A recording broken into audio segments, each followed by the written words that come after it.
Assalamualaikum warahmatullahi wabarakatuh.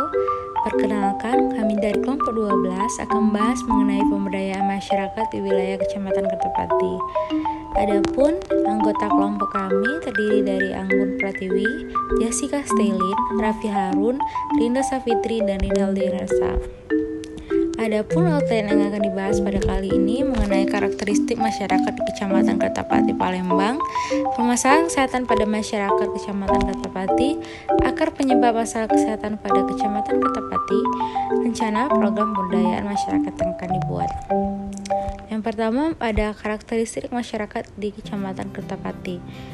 Berdasarkan kondisi geografisnya, Kecamatan Kertapati ini terdiri dari 6 kelurahan, antara lain Kelurahan Karajaya, Kelurahan Keramasan, Kelurahan Kemang Agung, Kelurahan Kemang Serindo, Kelurahan Ogan Baru, dan Kelurahan Kertapati.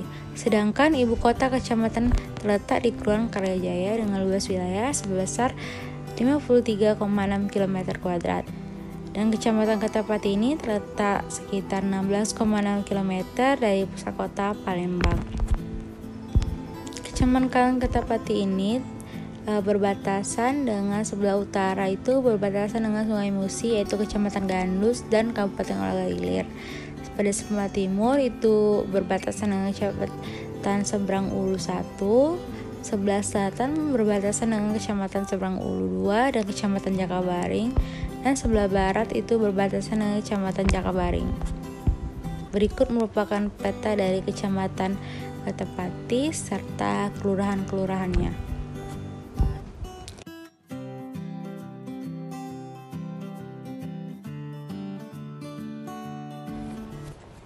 Selanjutnya, untuk kondisi demografis di Kecamatan Kertapati ini, jumlah penduduknya sebesar 91.661 jiwa dengan proporsi penduduk laki-laki sebanyak 46.564 jiwa dan penduduk perempuan sebanyak 45.007 jiwa. Dan kepadatan penduduk mencapai 2.154 jiwa per kilometer kuadrat. Untuk pembagian penduduk berdasarkan kelompok umur ini, pada umur 0 sampai 14 tahun berjumlah 24.922 jiwa dengan laki-laki sebanyak 12.817 jiwa dan perempuan sebanyak 12.105 jiwa.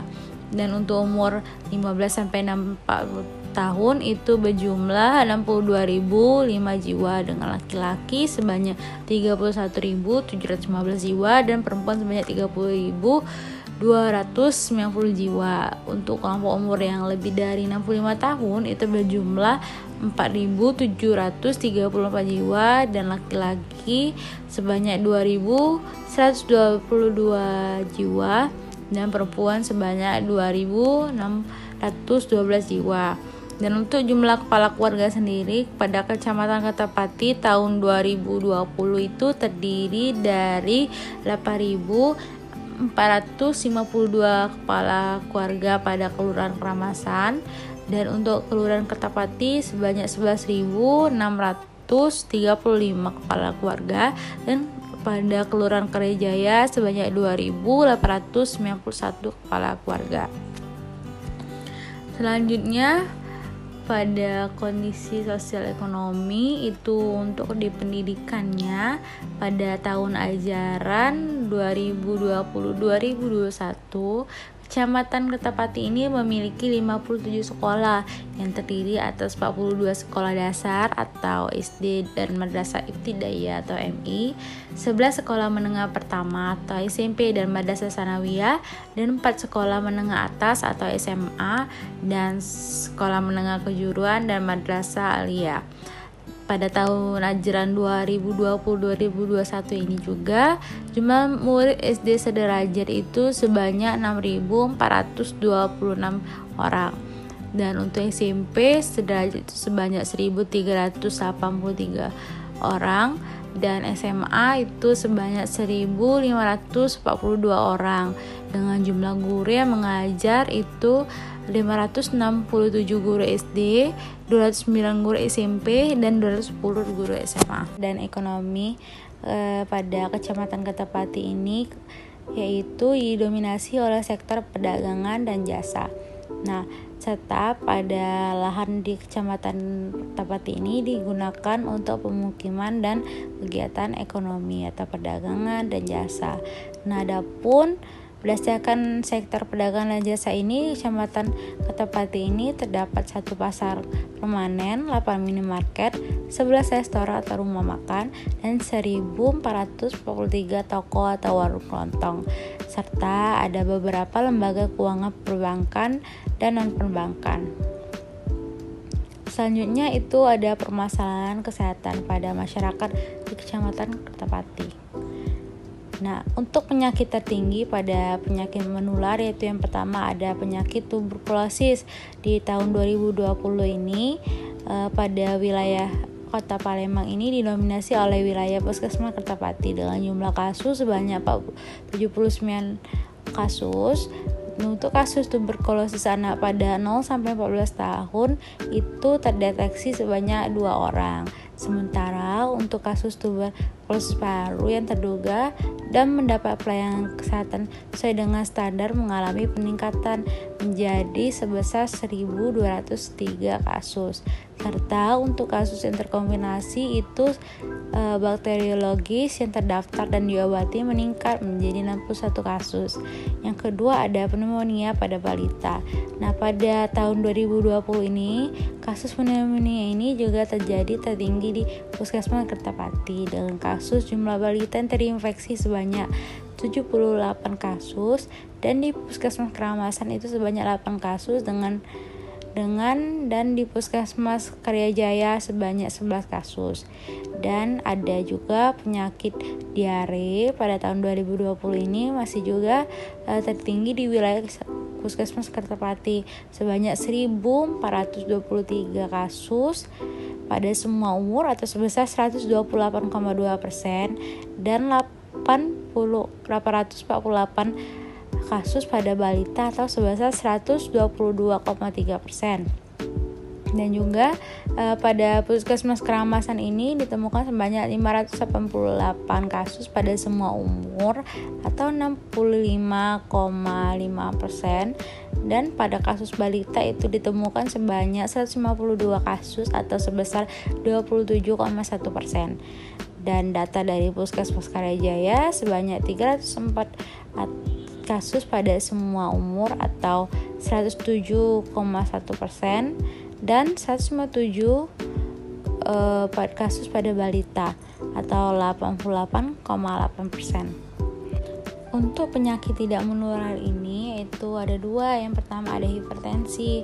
Nah, hipertensi ini pada tahun 2020 itu tertinggi pada Puskesmas Keramasan dan Puskesmas Kertapati dengan jumlah estimasi penderita di atas 5 tahun. Pada Puskesmas Keramasan ini mengalami peningkatan menjadi 7.293 orang. Dan di Puskesmas Kertapati sebanyak 8.651 orang.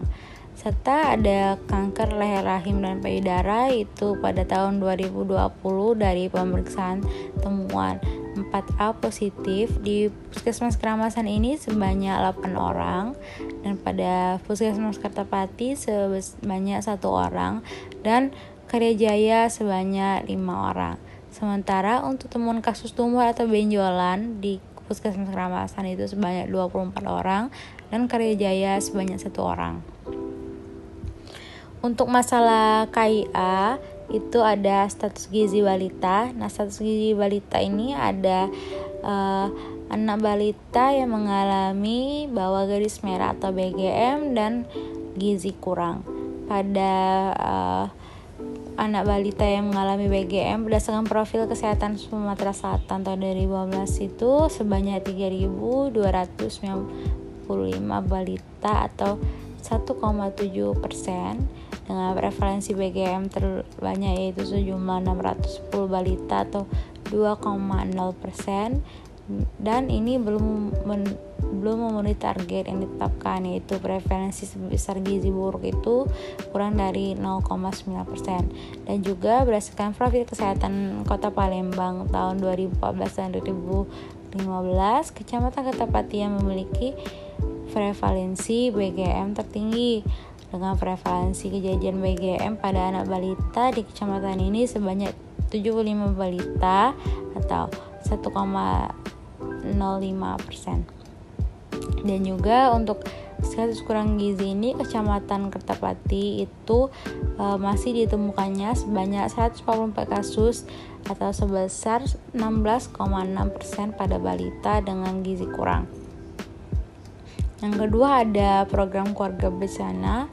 Nah, program keluarga bencana ini pada profil kesehatan Kota Palembang tahun 2015, Kecamatan Kertapati ini memiliki proporsi peserta KB baru terendah, yaitu sebesar 0,2%.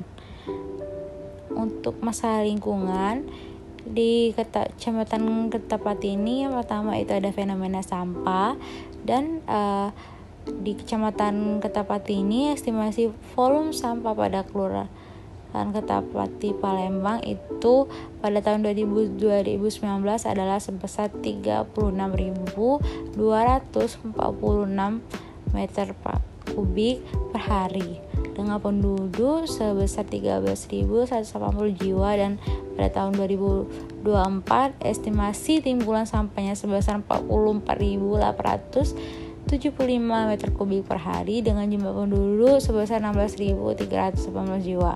Dan fenomena ini menimbulkan hilangnya estetika lingkungan dan keindahan nyaman lingkungan hidup, dan juga mengganggu kesehatan masyarakat yang berada di sekitar tempat tersebut, serta timbulnya berbagai pencemaran yang dapat menimbulkan berbagai penyakit. Yang kedua itu ada akses air bersih yang kurang. Itu sebagian masyarakat itu masih menggunakan air sungai dengan kondisi yang tidak layak sebagai sumber air bersih.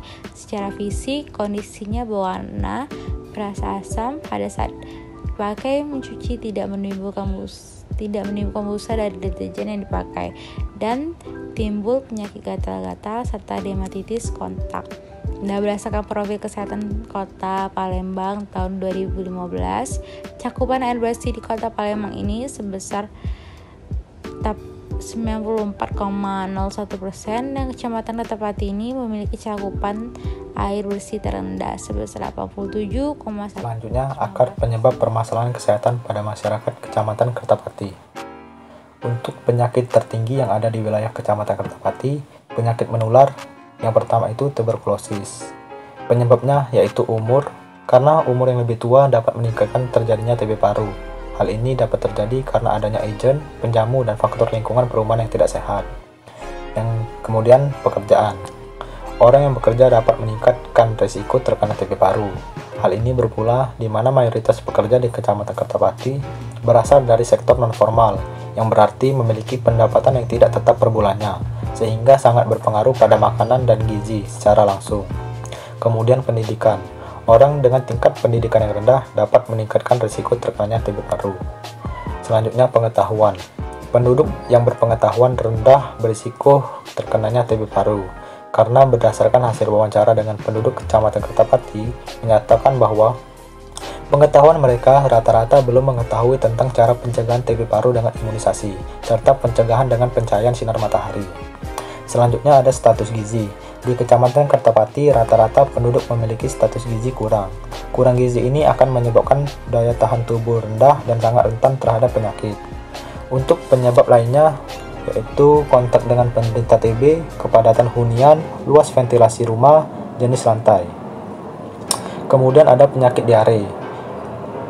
Untuk penyakit diare ada 3 faktor. Yang pertama itu faktor lingkungan, faktor sosiodemografi, dan faktor perilaku. Kemudian pneumonia pada balita. Pneumonia pada balita ini disebabkan oleh beberapa faktor. Yang pertama itu luas ventilasi. Berdasarkan observasi di lapangan pada pemukiman daerah pinggiran Sungai Musi, diperoleh sebagian besar perbandingan luas ventilasi rumah tidak sebanding dengan luas lantai. Selain itu juga, masih banyak rumah responden yang ventilasinya tidak dibuka, sehingga terhalangnya cahaya matahari untuk masuk ke dalam rumah. Kemudian kepadatan hunian rumah. Berdasarkan observasi ditemukan bahwa sebagian besar responden tinggal di dalam rumah yang ukurannya tidak sebanding dengan jumlah penghuni rumah tersebut. Kemudian pencahayaan. Diperoleh bahwasannya sebagian besar jendela rumah dan kamar balita tidak dibuka, dan ada beberapa jendela bersifat permanen. Selain itu juga jarak rumah yang saling berdekatan menyebabkan cahaya yang masuk terhalang oleh bangunan rumah tetangga. Kemudian ada suhu. Pada suhu tertentu memungkinkan pertumbuhannya terhambat, bahkan tidak tumbuh sama sekali atau mati, namun juga dapat tumbuh dan berkembang biak dengan sangat cepat. Kemudian ada merokok. Keberadaan anggota keluarga yang merokok merupakan salah satu faktor yang mempengaruhi pneumonia pada balita. Dan yang terakhir ada faktor kelembapan. Ruang yang lembab memungkinkan untuk tumbuhnya mikroorganisme penyebab pneumonia. Kemudian ada penyakit tidak menular yang ada di wilayah Kecamatan Kertapati. Yang pertama itu ada hipertensi disebabkan oleh pekerjaan, faktor indeks massa tubuh, kebiasaan merokok, kebiasaan minum kopi, dan faktor usia. Yang kedua itu ada penyakit kanker leher rahim dan payudara. Faktornya itu ada faktor pengetahuan, karena kurangnya tingkat pengetahuan responden terhadap kanker payudara dan pemeriksaan sadanis dan HIV, menyebabkan kurangnya minat seseorang untuk melakukan pemeriksaan. Kemudian ada peran petugas puskesmas. Karena kurang meyakinkannya petugas terhadap WUS, menyebabkan kurangnya minat WUS dalam melakukan sadanis dan IVA. Ini berakibat cakupan pemeriksaan pun masih belum terlalu meningkat. Kemudian ada faktor ekonomi. Orang yang tidak mampu itu mempunyai resiko 5,95 kali serta tidak mampu dalam mengakses pelayanan kesehatan karena takut terhadap biaya pemeriksaan payudara. Kemudian ada masalah kesehatan ibu dan anak. Yang pertama itu status gizi. Disebabkan oleh tingkat pendidikan. Semakin rendah tingkat pendidikan ibu, maka proporsi masalah gizi balita semakin tinggi. Begitu pula sebaliknya. Pengetahuan ibu tentang gizi berpengaruh pada pola asuh dan perilaku ibu dalam menyediakan makanan bagi anaknya. Kemudian ada faktor pendapatan keluarga. Pendapatan yang cukup akan dapat memenuhi dalam hal pemberian zat gizi yang diperlukan pada masa balita. Kemudian faktor budaya. Budaya memberi peranan dan nilai yang berbeda terhadap pangan dan makanan. Misalnya, larangan makanan yang masih dijumpai di beberapa daerah. Selain status gizi, yaitu ada pelayanan KB. Faktornya itu peran petugas. Rendahnya peran petugas kesehatan akan menyebabkan rendahnya minat dalam keikutsertaan dalam menjadi peserta KB baru. Dan juga rendahnya pengetahuan ibu akan menyebabkan rendahnya minat terhadap keikutsertaan program KB. Serta dukungan suami memiliki hubungan dengan adanya partisipasi dalam program keluarga berencana. Yang ketiga ada permasalahan lingkungan. Yang pertama itu fenomena sampah yang diakibatkan karena ketersediaan tempat sampah. Fenomena sampah ini terjadi karena sarana dan fasilitas untuk kebersihan seperti tempat sampah sangat sedikit dan alokasinya juga berjauhan. Kemudian perilaku. Sikap masyarakat dalam pembuangan sampah merupakan pembentuk utama dalam perilaku masyarakat. Dan juga ada faktor budaya. Masyarakat sudah terbiasa secara turun-temurun untuk membuang sampah sembarangan. Dan juga ada akses air bersih yang kurang. Yang pertama itu faktor ekonomi. Keadaan ekonomi rendah menyebabkan masyarakat menggunakan air PDAM karena ditakutkan beban tagihan air yang harus ditanggung. Kemudian ada pencemaran sungai. Limbah air berasal dari industri dan limbah air dari aktivitas rumah tangga yang mempengaruhi kualitas sungai. Adapun rencana program pemberdayaan masyarakat di Kertapati. Nama programnya itu ada A-Green atau Sustainable Green. Program A-Green ini atau Sustainable Green itu tujuannya yang pertama peningkatan kualitas kawasan atau lingkungan pemukiman kumuh melalui pembangunan infrastruktur.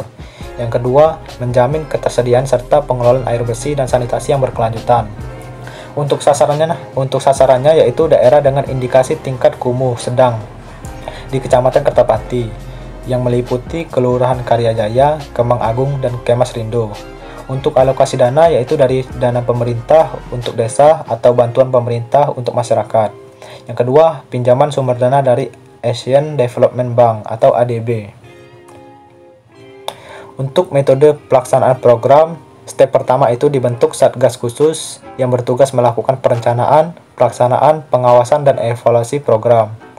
Yang kedua, Satgas melakukan survei dan pengecekan secara langsung terkait data kemiskinan yang diperoleh dari BDT dengan keadaan di lapangan. Kemudian melakukan sosialisasi kepada masyarakat terkait jadwal pelaksanaan dan mekanisme program. Step keempat itu Satgas bersama pemerintah setempat melakukan pemilihan titik daerah yang perlu perbaikan atau pembangunan infrastruktur. Kemudian selanjutnya melakukan perawatan infrastruktur yang dalam hal ini masyarakat juga akan dilibatkan. Dan yang terakhir itu melakukan monitoring dan evaluasi program. Untuk pemeliharaan infrastruktur, yang pertama itu ada pekerjaan jalan, kegiatannya meliputi pembersihan, membuang tumbuhan liar dan sampah, penanganan kerusakan ringan. Itu dilakukan 1 bulan sekali. Yang kedua, drainase itu kegiatannya meliputi pembersihan dan melancarkan fungsi prasarana penanganan kerusakan ringan. Dilakukan 1 minggu sekali.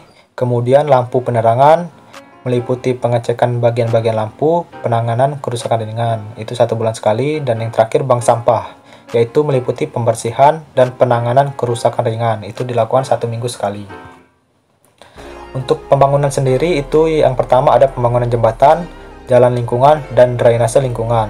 Yang kedua menyediakan bak sampah dan kotak sampah. Kemudian menyediakan penerangan jalan yang memadai. Dan juga menerapkan teknologi pengelolaan air yang sesuai dan tepat guna.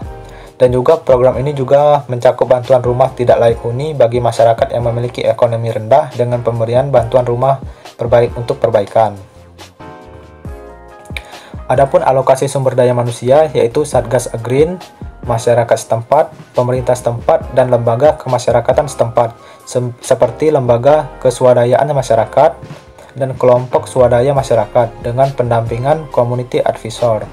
Untuk alokasi waktu itu setiap bulan sekali akan ada evaluasi bulanan yang dilakukan terhadap kelancaran pelaksanaan program. Dan untuk program bantuan rumah tidak layak huni akan dilakukan 6 bulan sekali dengan total 10 rumah yang diberi bantuan. Kemudian kesimpulan. Yang pertama itu Kecamatan Kertapati terdiri dari 6 kelurahan. Berdasarkan sensus penduduk 2020, Kecamatan Kertapati memiliki penduduk sebesar 91.661 jiwa. Untuk penyakit tertinggi yaitu penyakit menular berupa tuberkulosis, diare, pneumonia pada balita, dan untuk penyakit tidak menular berupa hipertensi, serta kanker serviks dan payudara. Hal ini disebabkan oleh kurangnya pendidikan, pekerjaan, umur, dan juga kurang pengetahuan. Dan untuk masalah kesehatan ibu dan anak, yaitu balita mengalami BGM dan gizi kurang, serta untuk masalah lingkungannya, yaitu terkait sampah dan juga akses air bersih yang kurang. Hal ini disebabkan faktor tempat sampah, faktor sikap, faktor budaya dari masyarakat, faktor ekonomi, dan lain-lainnya. Dan untuk mengatasi masalah-masalah ini, maka diperlukan pemberdayaan terhadap masyarakat, yaitu dapat dibuat program seperti contohnya program Agreen atau Sustainable Green yang bertujuan untuk peningkatan kualitas lingkungan dengan membangun infrastruktur dan pengelolaan air bersih dan sanitasi. Mungkin itu saja yang bisa saya sampaikan. Saya akhiri. Wassalamualaikum warahmatullahi wabarakatuh.